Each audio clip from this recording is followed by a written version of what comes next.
Vous voulez changer comme la structure un petit peu du gabarit Simplicity Grid, on va faire quelques trucs. Il y en a qui sont assez simples parce que au fond, si on regarde le gabarit qui est ici, si on regarde l'inspection ici, qu'est-ce qui arrive, c'est que le gabarit là, qui est là, c'est juste une grosse grille, OK?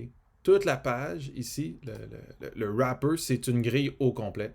Et donc, là-dedans, qu'est-ce qu'il y a? J'ai le header, j'ai le main, et j'ai le footer. Alors, c'est vraiment pas grand-chose de dire, moi, par exemple, je voudrais plus avoir le header. Si tu enlèves le header, ben c'est automatiquement, si tu enlèves le header, c'est automatiquement ton wrapper qui va monter en haut, puis ton header sera plus là. Fait que, simple de même. Fait qu'on va aller voir ça. Donc, ici, si je m'en vais à l'intérieur de ça, si je m'en vais à l'intérieur de mon index qui est ici, je peux prendre mon header puis juste le supprimer. Donc, si je prends mon commande X, par exemple, ici, donc, et que je sauvegarde ici, qu'est-ce qui vient de se passer? C'est que je viens d'enlever mon header et donc, il n'y a plus d'entête qui est en haut de mon site qui est là. Fait que là, bon, évidemment, il faudrait que je remonte un petit peu tout ça, là. Fait que je vais aller voir qu'est-ce qui se passe, pourquoi que je ne peux pas remonter ça.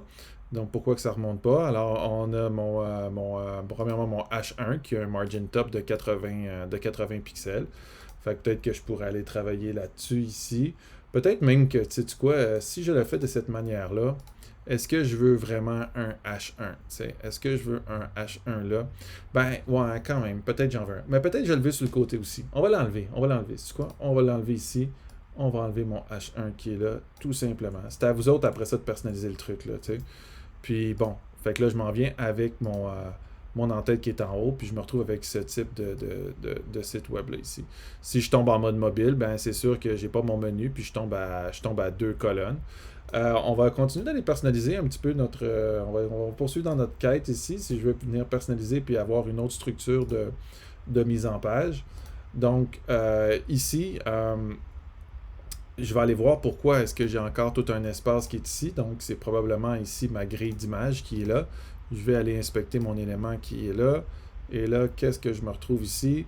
J'ai ma grille d'image qui est là. Est-ce que j'ai quelque chose de gros là? Pas grand-chose ici. Ah, tu vois, mon main a un padding de 100 pixels. Ça fait que je vais aller dans mes CSS. Je vais retrouver mon main ici. Je vais enlever le padding de 100 pixels qui est là, ici. Mon main, il ne se rend pas jusqu'au bord parce que dans le fond ici, mon main, il commence à la colonne numéro 2 puis il va à la colonne numéro 9. Fait que je vais aller 2 à 10. Mon document au complet, c'est une grosse grille à 9 colonnes. Alors du coup ici, ça fait en sorte que ici, oups, je me suis trompé, j'ai travaillé sur les rows alors que dans le fond, j'aurais dû travailler sur les colonnes. Ici, 1 à 10. 1 à 10. Alors là, ça fait en sorte que j'ai une grosse j'ai une grosse grille qui prend l'ensemble de la page. Tu sais, puis après ça, avec les autres tutos que je vous ai montrés, ben, on a vu remplacer qu'on pouvait remplacer les images ici, on pouvait remplacer les images qui étaient là par du texte. Donc, il n'y a rien qui m'empêche, par exemple, au lieu que ce soit mon image 1 ici, que ce soit un article et que dans cet article-là ici, je mets mon texte, tu sais, je mets mon H1 ici, ici par exemple euh, article, puis que je m'en viens mettre, je sais pas moi, tout mon H1, mon bouton de navigation, and so on and so forth, là, tu sais, peut-être j'en ai mis un petit peu trop, là, ici, là, mais je pourrais enlever ça, je pourrais avoir, par exemple, bon, ici je vais avoir un H1, j'exagérais avec ça, mais H1, ici, puis là, j'écris mon site de blog. Fait que tu vois, ici, j'ai mis mon site de blog qui est là. Je pourrais dire à cette boîte-là de prendre deux colonnes. Par exemple, je supprime mon image 2 qui vient tout de suite après. Puis là, je vais voir mon image 1 qui est là.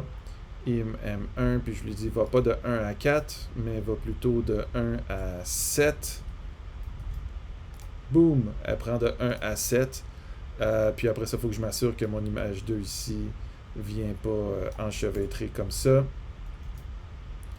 Et puis c'est comme ça que tu pourrais commencer à bâtir un site en plein écran de cette manière-là, puis utiliser tout l'espace qui est là pour composer là, selon le gré de ton imagination. Fait que voilà, c'est ça. Essayez d'y aller de la manière là, dont vous de la manière dont vous voulez. L'idée, c'est de faire un dessin. Il faut vraiment faire une maquette avant parce qu'on peut facilement se perdre quand on travaille comme ça un petit peu à l'aveugle. Faites un dessin, faites une maquette. C'est une grosse grille de 10. Tout le site, c'est une grosse grille de 10. Fait qu'après ça, vous pouvez décider d'aller de la ligne 1 à la ligne 10. Donc, vous avez 9 colonnes. Après ça, dans la grille d'image, il y a 12 colonnes. Fait que vous pouvez utiliser la grille d'image pour structurer votre site aussi de la manière dont vous voulez. Fait que c'est juste une grosse grille, c'est juste un gros quadrillé. Un petit peu comme dans InDesign. C'est un truc pas si complexe, il faut juste y aller méthodiquement.